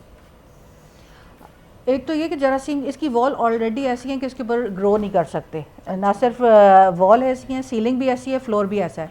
दूसरा जो इम्पॉर्टेंट फैक्टर ये है कि हमारी बॉडी के अंदर जब हम ओपन करते हैं तो इलेक्ट्रोस्टैटिक चार्जेस प्रोड्यूस होते हैं। तो इसके फ्लोरिंग के अंदर वो वाला फैक्टर भी मौजूद है कि इलेक्ट्रोस्टैटिक चार्ज जो प्रोड्यूस हो उसको डिसिपेट किया जा सके। तो वो भी वहाँ पे मौजूद नहीं होता, जिसकी वजह से मजीद पेशेंट की जो रिकवरी है उसको इम्प्रूव किया जा सकता है। अच्छा जी डॉक्टर, इसके अलावा ये कि जो डॉक्टर साहिबा, ये एक चीज़ पूछना चाहूँगी, जो मॉड्यूलर थिएटर सिस्टम है आपका, ये मूवेबल है, आप बार बार कहें, तो ये पूरा थिएटर जो है वो मूवेबल है या एक जगह से दूसरी जगह इसको ईजिली मुंतकिल किया जा सकता है? नहीं, ऐसा थिएटर मूव नहीं किया जा सकता। इसकी जो कंस्ट्रक्शन होती है उसमें ऑलरेडी प्री फॉर्म शीट्स ला के इसको कंस्ट्रक्ट किया जाता है। और इसमें जो है, क्योंकि हमने 7 OT स्टार्ट किए हैं तो हर एक का एयर कंडीशनिंग सिस्टम जो है वो सेपरेट है, ताकि एक OT के पेशेंट का जो इन्फेक्शन है वो दूसरे OT के पेशेंट को ना जा सके। बाकी पूरे हॉस्पिटल से तो डेफिनेटली ये डिस्कनेक्टेड है कि वहाँ पे तो बिल्कुल नहीं जा सकता, लेकिन इसमें जो ख़ास बात यह है कि हर इंडिविजुअल जो थिएटर है वहाँ पे भी इन्फेक्शन एक मरीज़ की दूसरे को नहीं जा सकती। जो इसकी फ्लोरिंग है वो इतनी आसानी से क्लीन और डिसइंफेक्ट की जा सकती है और रूटीन के जो केमिकल्स हैं उसके साथ की जा सकती है, क्योंकि अमूमन ये जो फ्लोर में टाइल्स होती है ना, इसके दरमियान में जितनी भी फिलिंग की जाती है उसके अंदर बैक्टीरिया ग्रो कर जाते हैं। अच्छा। तो इस तरह की तमाम चीज़ें ख़त्म की गई हैं। इसके ऑटोमेटिक डोर्स हैं, पुश बटन है, जिसमें मतलब पुश बटन नहीं है, वो ऑटोमेटिक है। उसकी वजह से ये फ़ायदा है कि बिल्कुल कोई टच करने का इम्कान ही नहीं है कि कोई चीज़ हो। तो आप क्या समझती हैं, 1.5 बिलियन वैसे तो बड़ी रकम है, लेकिन हुकूमत के लिए तो नहीं है। कम से कम एक मॉड्यूल ऑपरेशन थिएटर पाकिस्तान के तमाम ही अस्पतालों में होना कितना ज़रूरी है, कितना इससे फ़र्क पड़ेगा? अगर आप इसको कॉस्ट वाइज कैलकुलेट करें तो मॉड्यूलर ऑपरेशन थिएटर की कॉस्ट जो कन्वेंशनल ऑपरेशन थिएटर की कॉस्ट है उससे कम होती है। अच्छा। लेकिन ये कि अगर ये आहिस्ता आहिस्ता इनको मेंटेन करना भी आसान होता है, इनकी चीज़ें भी आसान होती हैं। और सबसे जो अच्छी बात इसकी ये है कि ये डिजिटली इंटीग्रेटेड है। पाकिस्तान में हुकूमत पाकिस्तान की तरफ से वन पेशेंट वन आईडी का प्रोजेक्ट आया, जिसका मतलब ये है कि एक पेशेंट का जो क्लिनिकल डाटा है वो बाकी अस्पतालों को भी उसके एक इंडिविजुअल यूज़र नेम के साथ जो है वो हर जगह पे एक्सेसिबल होगा। तो हमारा जो मॉडुलर ऑपरेशन थिएटर है इसके अंदर ये फैसिलिटी अवेलेबल है कि अगर एक पेशेंट ने अमेरिका में भी कोई अपना सीटी स्कैन करवाया है या कोई एमआरआई कराया है या इसकी इमेजिंग वहाँ पे हुई हुई है, तो अगर हम इंटरनेट कनेक्शन के साथ वो इमेज यहाँ पे ड्यूरिंग प्रोसीजर भी देखना चाहें तो हम वो भी देख सकते हैं। जदीद तरीन टेक्नोलॉजी से लेस जो है ये। हमारी और टेलीमेडिसिन और वीडियो कॉन्फ्रेंसिंग की वजह से एक फ़ायदा ये भी होगा कि अगर हमने इंटरनेशनली कहीं से एक्सपर्टाइज़ करनी है और जॉइंट वेंचर्स जो एकेडमिक डॉक्टर्स करते हैं, ये कोई डिफ़िकल्ट केस आया और हमें कंसल्ट कहीं बाहर से करनी चाहिए तो उसकी लाइव वीडियो जो है शेयरिंग की ऑप्शन मौजूद होती है कि जो सर्जिकल साइट है अगर उसके अंदर प्रोसीजर में कोई एक्सपर्ट एडवाइस डिस्टेंटली भी लेनी हो तो वो भी अवेलेबल आपके पास होती है। डॉक्टर साहिबा, ये तो बिल्कुल ही एक एडवांस टेक्नोलॉजी है जो कि यहाँ पर पाकिस्तान में इंट्रोड्यूस करवाई गई। एक सवाल जो मेरे जहन में आ रहा है आपकी सारी बातें सुनने के बाद, and I am quite sure कि इस वक्त बहुत सारे लोगों के जहन में ये सवाल आ रहा होगा, पाकिस्तान में बिजली के बहुत मसाइल हैं और ये जितना आपका थिएटर सिस्टम आपने एडवांस लेवल का एक्वायर किया है इसमें सारी चीज़ें डिजिटलाइज हैं और हर काम टच सिस्टम एंड ऑल जिसके लिए बिजली रिक्वायर्ड है, तो आप लोगों ने बिजली के लिए, क्योंकि मेन तो चीज़ बिजली है जिससे ये चलेगा, तो क्या उसके लिए भी कोई सिस्टम प्रॉपर्ली रखा है इसके साथ, जनरेटर्स वगैरह स्पेसिफिकली इसी थिएटर्स के लिए? जी जी बिल्कुल, ये तो देखें ये हॉस्पिटल का एक इंफ्रास्ट्रक्चर होता है जिसके अंदर बैकअप का मौजूद होना बहुत ज़रूरी होता है और ऑपरेशन थिएटर तो डेफिनेटली सबसे क्रिटिकल स्पेस है। तो इसका जो है बैकअप जो सिस्टम है, जनरेटर और एक प्रॉपर रूम कंस्ट्रक्ट हुआ है और वो पावर जो है अल्टरनेट सिस्टम हमारे पास मौजूद है। एक और बात जो इससे मुतालिक मैं आपको बताना चाहूँ कि जब भी हमारे जहन में ऑपरेशन थिएटर या अस्पताल का आता है तो एक खौफ होता है कि ये बड़ा प्रोसीजर जो है वो मुश्किल होगा और ये होगा। एस्थेटिकली इसको बड़ा इंप्रूव किया गया है। अगर आप इसकी तस्वीरें साथ ऑपरेशन थिएटर की दिखाई जा रही हैं तो आप देखेंगे कि सर्जन भी, क्योंकि जो हमारा स्टाफ होता है वो भी बहुत ज़्यादा स्ट्रेसफुल एनवायरनमेंट में काम करता है, तो उनके लिए भी ये एस्थेटिकली एक बेहतर एनवायरनमेंट के अंदर काम करना उनकी परफॉर्मेंस को इन्हांस करता है। एंड सेकेंडली पेशेंट का तो आपको पता ही है कि जैसे ही आप पहला कदम एंटर करते हैं तो एक अच्छी एनवायरनमेंट उसको कितना अच्छा जो है उसके मोराल को बेहतर करती है। और वो डॉक्टर साहब एक सवाल और आपसे करना चाहूँगी, मुझे पता है वक्त की कमी है लेकिन थोड़ा सा मैं चाहूँगी इस हवाले से भी बात कर लें, क्योंकि इतने एडवांस लेवल का हम दिखा रहे हैं इस वक्त और लोग देख रहे हैं कि भाई पिम्स हॉस्पिटल ने इतना एडवांस लेवल की जो है ये थिएटर्स जो इंट्रोड्यूस करवा दिए हैं। सो इसमें जो किए जाने वाले ऑपरेशंस होंगे उनकी जो प्राइस होगी, लाइक जो अमाउंट बनेगा इन दी एंड पेशेंट के ऊपर, ये वही होगा जो कि नॉर्मल जो रेगुलर जब ऑपरेशन थिएटर्स में ओटी में जाते हैं लोग होता है, या फिर इसके लिए कोई ख़ास प्राइस रखी जाएगी? क्योंकि हर बंदा भी ये सोचेगा कि जब इतना एडवांस लेवल का थिएटर है तो फिर पैसे भी उसके उतने ही होंगे सर्जरी के या किसी चीज़ के। देखिए पिम्स में एक पब्लिक सेक्टर का हॉस्पिटल है और जो भी पेशेंट हमारे पास जनरल पेशेंट्स एडमिट होते हैं वो उनका कोई ट्रीटमेंट कॉस्ट, ऑपरेशन थिएटर के कोई चार्जेस वहाँ पर नहीं होते। पब्लिक सेक्टर में हुकूमत की तरफ से ये फैसिलिटी प्रोवाइड की गई है, तो इसलिए जो है, और अगर इवन कोई प्राइवेट पेशेंट भी जो हमारे पास होते हैं उनके रेट्स जो होते हैं बहुत ही सब्सिडाइज्ड और नॉमिनल हैं।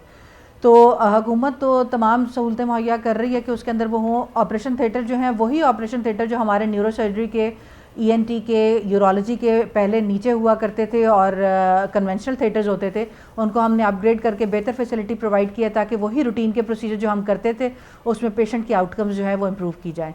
तो मरीज़ों के लिए इसके ऊपर कोई कॉस्ट इम्पैक्ट नहीं होगा, रादर चीज़ें इस तरह से मैनेज की गई हैं, बल्कि इसको मेंटेन करना भी शायद बहुत मुश्किल नहीं है। जो आराम से क्लीनिंग वाले एजेंट्स हैं, इसकी मेंटेनेंस वगैरह की कॉस्ट को बहुत एक्सपेंसिव नहीं है। ठीक तो ये है, हुकूमत का बहुत बड़ा जदीद तोहफा है लोगों के लिए, स्टाफ के टेक्नोलॉजी लिए। पाकिस्तान में इंट्रोड्यूस करा दी गई है और उसकी मेंटेनेंस कॉस्ट भी इतनी एक्सपेंसिव नहीं है। अनीसा जलील साहबा हमारे साथ शो में मौजूद थी, आपका बहुत बहुत शुक्रिया। टेक्नोलॉजी पाकिस्तान में इंट्रोड्यूस ये तो बहुत अच्छी बात है। मेरे ख्याल से सिर्फ एक जगह इस्लामाबाद में पिम्स में नहीं होना चाहिए। अगर इतनी एडवांस और इतनी अच्छी टेक्नोलॉजी है तो इसे पाकिस्तान के हर अच्छे अस्पताल में होना चाहिए, सबको फैसिलिटेट कर सकेंगे वो। अब जो है वक्त हो जाता है एक ब्रेक का। ब्रेक के बाद हाजिर होते हैं, एक गेस्ट हमारे साथ मौजूद होंगे। Let's take a break.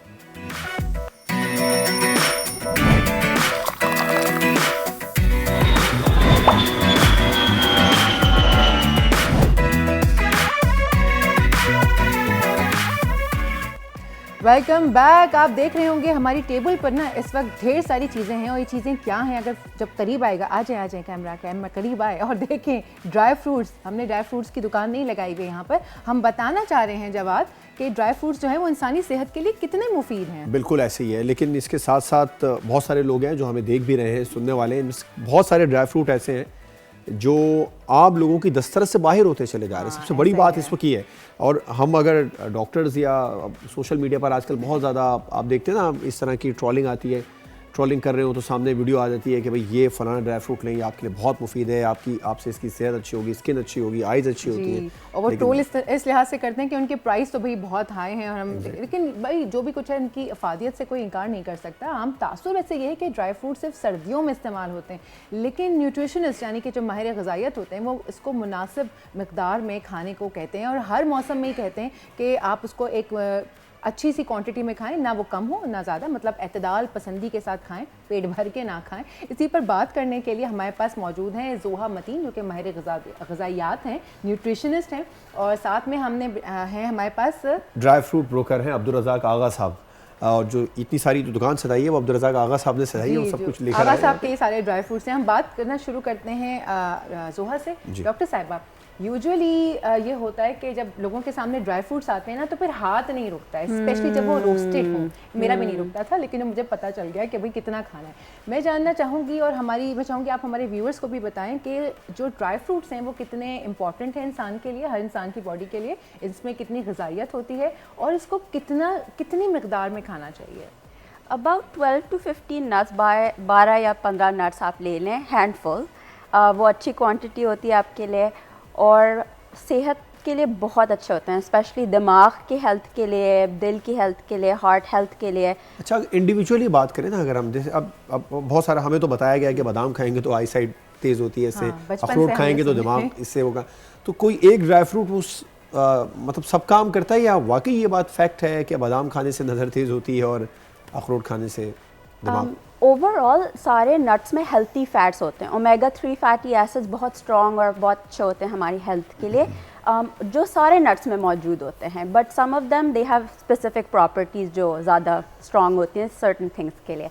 तो लेट्स से बादाम दिमाग के लिए बहुत अच्छा होता है, अखरोट भी बहुत दिमाग के लिए अच्छा होता है। Those are the strongest for brain health. तो अल्जाइमर्स प्रिवेंट करता है, डिमेंशिया प्रिवेंट करता है, तो इनका इस्तेमाल करेंगे तो आपकी डिमेंशिया और अल्जाइमर्स प्रिवेंट कर सकते हैं। अच्छा, वैसे डॉक्टर साहब, सॉरी न्यूट्रिशनिस्ट साहिबा डॉक्टर साहिबा मुझसे निकल रहा है, वैसे कहा जाता है कि बादाम को भिगोकर खाना चाहिए, तो ये ज़्यादा फ़ायदेमंद हो जाता है। Why sir? ये मिथ है। हाँ, ये एक मिथ है। तो आज मैं थोड़ी मिथ्स के बारे में भी बात करना चाह रही थी, लेकिन एक मिथ है कि लोग अपने बादाम को सोक करते हैं रात में और फिर सुबह में लेते हैं, लेकिन इसमें कोई डिफरेंस नहीं है, कोई एडिशनल बेनिफिट थोड़ा सा पानी सोक कर लेगा बस, इसके अलावा और कुछ फायदा नहीं। इसके अलावा कोई फायदा नहीं है। अच्छा, चलिए थोड़ा सा आगा भाई से बात करते हैं। आगा भाई, आप ये बताइए कि इतने सारे ये वो वाले नज़र आ रहे हैं जो कि हमें पता है, बादाम, पिस्ते, अखरोट, लेकिन इसमें कुछ नए ड्राई फ्रूट्स और नए सीड्स भी हैं, तो उसके बारे में थोड़ा सा बताएं। जैसे कि ये वाला मैं सबसे पहले उठाना चाहूँगी, ये देखिए, ये सवाल, ये मैं भी सोच रहा था कि ये है क्या, मुझे लगा अखरोट है, फिर मुझे लगा पता नहीं क्या है। आप बताइए क्या चीज़ है, अगर कैमरा फोकस कर सके इसको। ये ब्राज़ील नट है, ब्राज़ील नट। अच्छा, ये बेसिकली थायराइड के लिए बहुत अच्छा है जी। सेलेनियम इसमें बहुत है, तो ये थायराइड के लिए बहुत अच्छा है। जिसको थायराइड प्रॉब्लम हो, उसको मैं रिकमेंड करूंगा ये। अच्छा, तो ये एक्सपेंसिव होता है? ये कितना? हाँ, एक्सपेंसिव है, मगर है ज़बरदस्त चीज़। कितना एक्सपेंसिव है, कुछ सारा कीमत तो बताइए ना। इस पोजीशन पर ये 4,500 रुपये किलो है। 4,500 रुपये किलो? वापस रख दें ज़्यादा। मतलब आपको अगर लेना, आप सोने की चेन लेके चले जाओ। अच्छा, ये आगा साहब, ये इस तरह के ड्राई फ्रूट पहले भी मार्केट में थे, ये नए आए हैं, पाकिस्तान में अब इंट्रोड्यूस हुए हैं? असल में बात ये, जब से ये सोशल और इलेक्ट्रॉनिक मीडिया आया है और लोगों में अवेयरनेस आई है, जैसे अभी मोबाइल चला रहे हैं और नई नई चीज़ें देख रहे हैं, हकीकत है पाकिस्तान में ये कम आता था, अब ज़्यादा आने लगा है। पहले से ही है ना, कोई नई, जैसे अब हम देखते हैं कि बहुत सारी चीज़ें ऐसी हैं जो साइंस ने तरक्की कर ली है, उसमें नई फार्मिंग हो रही है। क्या ये कुछ इस तरह का है कि इसकी फार्मिंग नहीं हुई, ये पहले से मौजूद? नहीं, ये अभी थोड़ा लेट आया पाकिस्तान में लेट आया। जी है, तो ये पुराना ब्राज़ील नट तो बहुत मशहूर है, मेगडीना नट है, इधर चाबियल अखरोट भी पड़ा हुआ मेरे पास आगे। जी, तो ये अच्छा, बड़े मुझे ये क्योंकि हमारी ऑडियंस को भी नज़र आ रहा होगा कि भाई ये बड़ा डिफरेंस है, इसके ऊपर बात कर लेते हैं क्योंकि आपने बताया थायराइड का है, तो इसके थायराइड में कैसे फ़ायदेमंद हो सकता है? ये हाई सेलेनियम होता है, सेलेनियम बहुत फ़ायदेमंद होता है जिन लोगों को थायराइड है। और ये छिलके में बाय द वे, इसके बड़ा सा नट है, इसको सिर्फ 3 या 4 दिन में लेना है। सो इट्स अ बिट 3-4 दिन में एक? नहीं 3 या 4 एक दिन में। अच्छा, 3 या 4। अच्छा, एक और बात है जो अभी आपने बताई कि जैसे मिसाल के तौर पे बादाम है या कोई भी और नट्स है, 12 से 15 ही ले दें। अब 12 से 15 बादाम खा लिए, 12 से 15 पिस्ते खा लिए, और इसी तरीके से, या फिर सिर्फ एक आप ड्राई फ्रूट टोटल नट्स, हाँ टोटल नट्स 15 तक टोटल 15 होने चाहिए भाई? हाँ, जितना मिक्स भी ले लें, पेट भर के नहीं खाने होते हैं नट्स। अच्छा, ये भी बताएं कि ये सर्दियों में ही खाने चाहिए या अदरवाइज भी खाने चाहिए? आप बिल्कुल सही बात कर रही थी पहले कि वो कोई भी सीज़न में खा सकते हैं। ये एक मिथ है कि सिर्फ सर्दियों में खाना चाहिए। आप अपनी डाइट में डेफिनेटली इंक्लूड करें पूरे साल में भी ना। तो आगा साहब ये बताएं कि सर्दियों में ड्राई फ्रूट्स के रेट्स आउट ऑफ नोवेयर इतने हाई क्यों हो जाते हैं, और क्या वो सिर्फ सर्दियों तक ही हाई रहते हैं या अदरवाइज पूरे साल भी हाई रहते हैं? असल में ये जो कारोबार करते हैं ऊपर सतह पर, ये सर्दी आती है स्टॉक कर लेते हैं, फिर जब ये मौसम आता है तो अपने रेट मनमानी के रेट मांगते हैं। ज़ख़ीरा अंदोज़ी जो है ना, जी यहाँ पर बहुत है। दूसरी बात ये, पाकिस्तान में बहुत है, कितनी महंगाई है, इतना टैक्स लग रहा है, तो ये ड्राई फ्रूट हकीकत है आवाम की रेंज से बाहर है। अच्छा, ये तो बाहर है, बिल्कुल ठीक है। ये आपने बताया अभी ब्राज़ील नट जो साल ये हाँ, एक ये भी चीज़ है जिस पे मैंने सवाल किया था, लेकिन बहरहाल लेकिन मैं इसलिए कर रही हूँ क्योंकि ख़वातीन में आजकल ये बड़ा ही मकबूल है। और ये है पम्पकिन सीड्स हैं, ये जो ग्रीन वाले हैं, और ये जो वाइट वाले हैं वो कौन से? Sunflower seeds. तो पम्पकिन सीड्स और सनफ्लावर सीड्स जो हैं वो आजकल सोशल मीडिया पे जो न्यूट्रिशनिस्ट हैं उसके फ़ायदे बता रही होती हैं। ख़ासतौर पे ख़वातीन के लिए ये सीड्स बड़े इंपॉर्टेंट हैं उनके हार्मोनल बैलेंस वगैरह के लिए ना। सो अच्छा, फेसबुक लाइव पे हम होते हैं, बोल्ड ब्रेकिंग्स पे लाइव, तो अगर आपका कोई सवाल हो तो आप हमें कर सकते हैं। इस वक्त भी कोई सवाल आया है? अच्छा, अदरवाइज मुझे ये बताएं कि ये कितना लेना चाहिए? 2 tablespoons a day is good amount. 2 to 4 tablespoons अच्छा, of किस तरह से लेना चाहिए? लाइक ऐसे ही फांक लेना चाहिए या ब्रेड के ऊपर या किसी चीज़ के ऊपर लगा के? आप ऐसे भी ले सकते हैं, हैंडफुल, हाँ स्पून भी ले सकते हैं, या रेसिपीज़ में भी डाल सकते हैं, तो पॉरेज में या योगर्ट में। अच्छा, तो अच्छा ठीक है। एक फेसबुक पे क्वेश्चन है जो मैं समझ पाया हूँ, ये कि जो ड्राई फ्रूट इस सीज़न के नहीं है, मिसाल के तौर पर बहुत सारी चीज़ें ऐसी हैं जो सर्दियों में नहीं होती, वो भी खा सकते हैं, ले सकते हैं? पहले न्यूट्रिशन से सवाल पूछ रहे थे, आगा भाई से हम बाद में पूछते हैं। क्या सवाल? सीज़न के जो ड्राई फ्रूट ना हो, मिसाल के तौर पे बहुत सारे ड्राई फ्रूट ऐसे हैं जो नहीं होते सर्दियों इस रीजन के। हाँ, तो अगर वो हमारे कंट्री से नहीं है या सीजनल नहीं है, आप फिर भी ले सकते हैं ये क्वेश्चन। ठीक है। अच्छा आगा भाई, एक सवाल पाकिस्तानी ज़रूर पूछना चाहते हैं आपसे, वो इसके बारे में, इसके क्या रेट चल रहे हैं आजकल?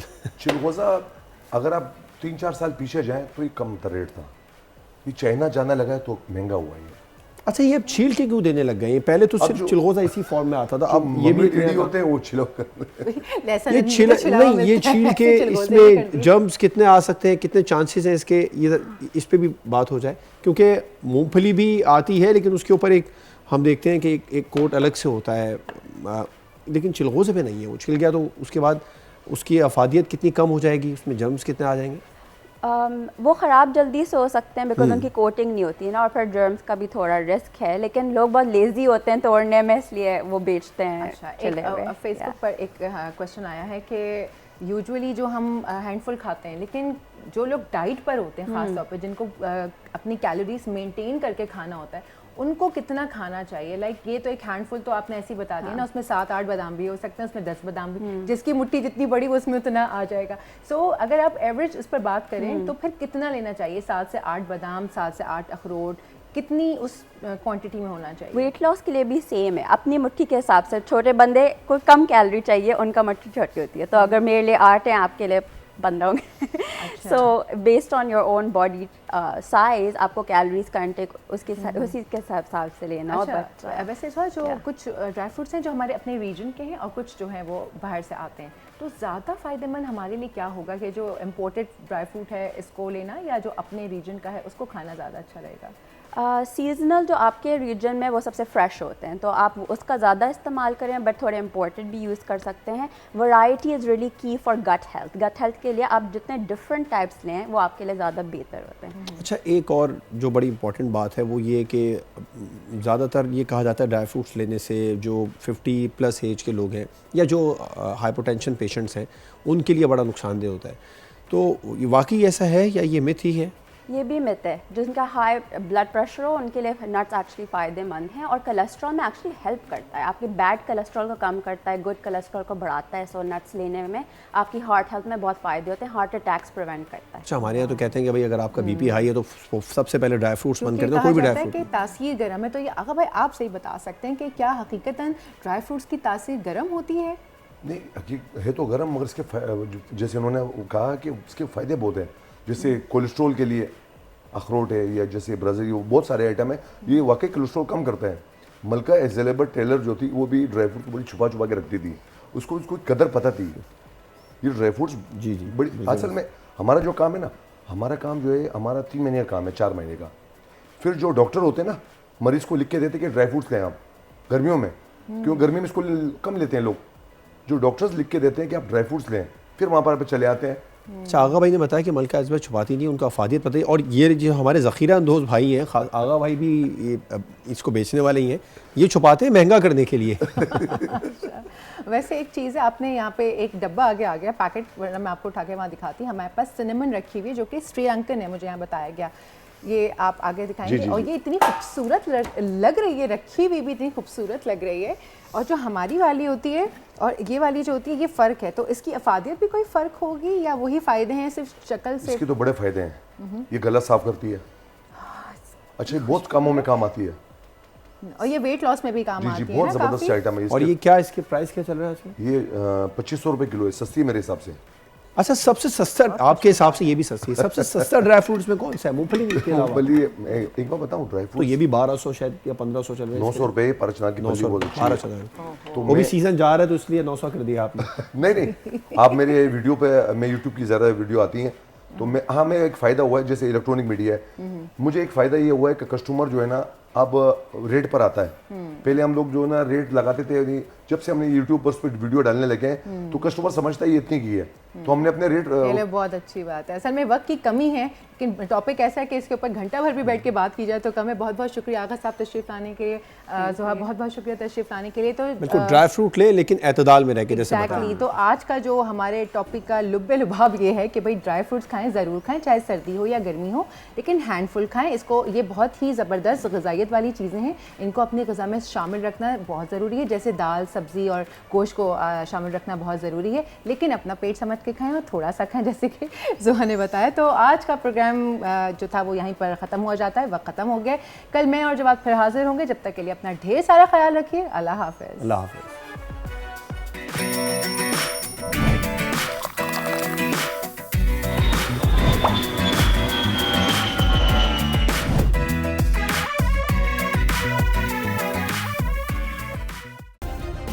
सब्सक्राइब करें और बेल दबाएं ताकि कोई खबर रह न जाए।